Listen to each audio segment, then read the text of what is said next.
He tells a story. It was at least 20 more hills. I only think it was 8 or 9. The saying just one more hill now is our way of saying, it's okay. We got this. Give it to God. I'm blessed that this church is full of running partners.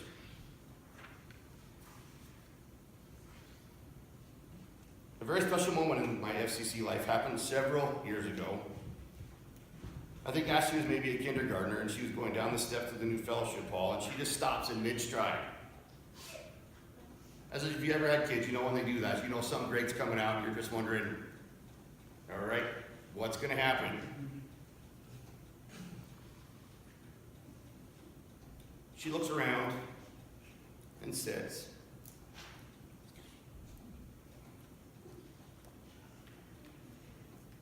Dad, we have to stay at this church. These people are so nice, and they love us, and they don't even know us. I couldn't agree more. Runners, just like First Christian Church, they love you, and seldom do they know you. You'll be on the running pass or other things. You never hear them say, hey, get out of my way. Move over. You don't look like a runner. They're always high-fiving. Good job. Keep it up. Way to go. On January 13, 2014, Meg Cross-Minzy was hit and killed by an impaired driver. Running with her husband, Scott, on a training run for the Boston Marathon. She left behind her husband and 3 young children. I tell you this because this group that I belong to on Facebook is called Meg's Miles. When I first looked at it, it said Meg. I thought it said Meg's Smiles. Either way, it's right. It's a running group that was started by our good friend Brooke Rooney. And this group has really inspired me and caused me to dig deeper into my religion and challenged me to be a better Christian, a better father, and a better person. This group is family-based. It's full of encouragement and lots and lots and lots of motivation. I could spend hours telling stories about this group and the things they've accomplished. But because it's snowing out and some of you got to get back to Great Falls, I will only share a couple with you.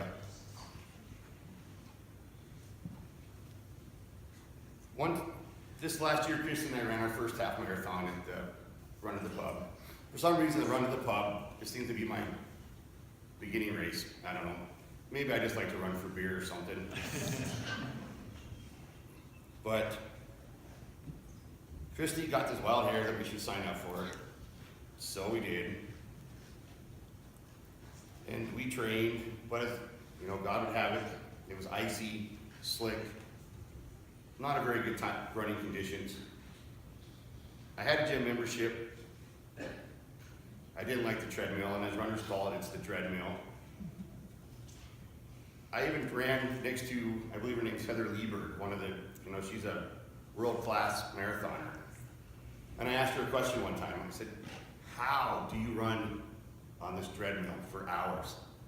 I said, I get like 20 minutes and I want to die. She says, well, try and put a towel over so you don't see, what your speeds are. I thought, okay. She's running for a chance to run in the Olympics. She probably knows what she's talking about. So I tried it. Not a good idea. Especially when the towel falls off and you try to grab it while going. I'm guessing it was probably close to 30 miles an hour. But it probably was. Anyway, I ended up in a heap behind the treadmill. The gal next to me was laughing. She ends up next to me. Unfortunately, they didn't have any videos at Capital City. I figured that's got to be worth at least $100,000. But as Christy and I are sitting in that starting gate, after riding the bus ride up there for Run to the Club, it's a very beautiful day out. I'm sitting there thinking, I'm not ready for this. I'm not ready for this. So then I'm looking around. I think I can beat him. I won't get last. Thank you, God. The gun goes off. We take off. We're running, walking, because we're not running like we should be. We didn't train like we should be. So we decided we're just going to pace ourselves. We had these two other young ladies that were also doing the same thing. So we kind of played leapfrog for like the first 10 miles. We'd be walking and they'd run by us. And then as they're walking, we'd run by them. And, they actually did beat us. I think we probably let them win. But we went in to eat that night after the race, because we figured, we ran and we could eat whatever we wanted to, so we went to Famous Dave's. And as luck would have it, these two young ladies were sitting in there with their family eating. And as Christy and I walk in, it's more like they're laughing at us. In a good way, laughing with us, I should say. But as they're walking out, they were doing the same thing, and we got to laugh at them. But the real reason I want to share this story with you, as we hit it must have been about mile 10. We saw this lady, she was struggling. I'm thinking of trying to figure out if I have enough cell phone service if she goes down. We pull up alongside her. Hey, how's it going? She goes, good. I said, you gonna make it? She says, I have to. She says, I've lost all this weight and people told me I couldn't do it. Well, as luck would have it, Christy and I had our Mega Mile shirt on. We got to share about Meg with her. And we ran.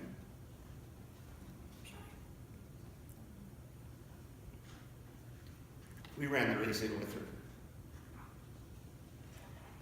And after we got done, Christy got her chocolate cupcakes, which they'd been teasing us with on signs from like the first mile on.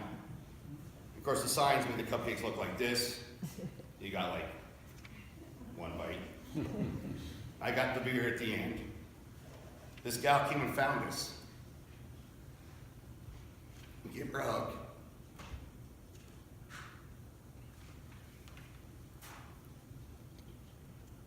Christy and I both talked on the way home. We said, we were supposed to be there.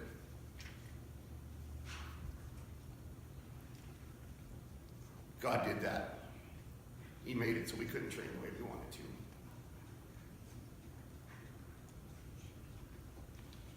First Thessalonians 5:11 says, so speak encouraging words to one another. Build up hope, so you'll all be together in this. No one left out, no one left behind. I know you're already doing this. Just keep doing it. And I'm going to finish with this one point, and hopefully I can get through it. While preparing for this opportunity, I had this Mega Miles friend. His name is Keith Cartwright. He doesn't look like a runner. He looks a lot like me. He looks like he likes to eat cheeseburgers as much as I do. He shared a video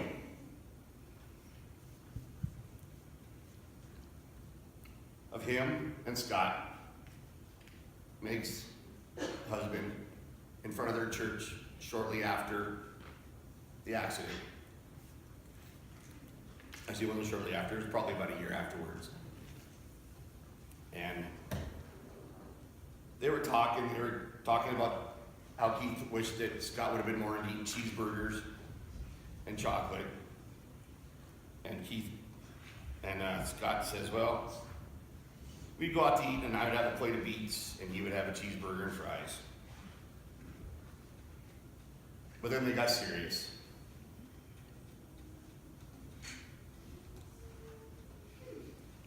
And he said some stuff that were pretty powerful.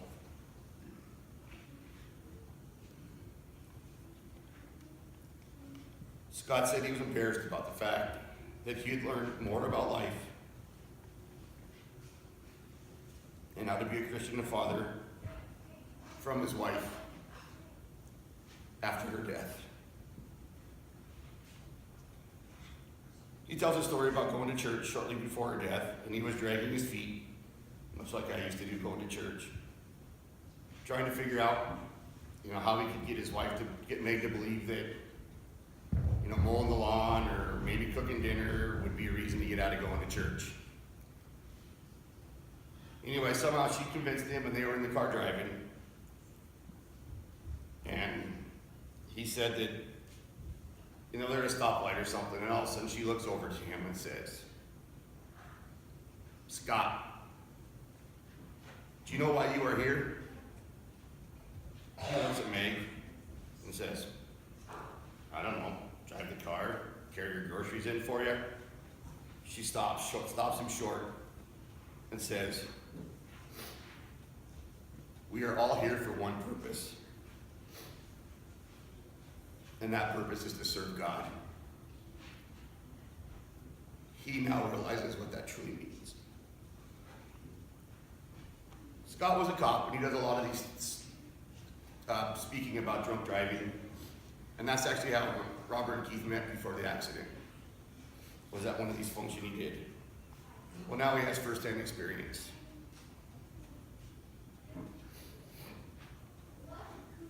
And he says to every group he goes to, that if you are not leaders of your children and family,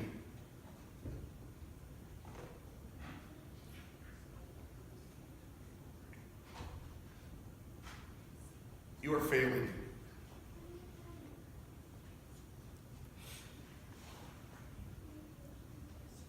I'm not going to fail anymore. So I will run. And with First Christian Church Family as my running partners, I will serve the Lord and my family. Thank you for listening, and God bless.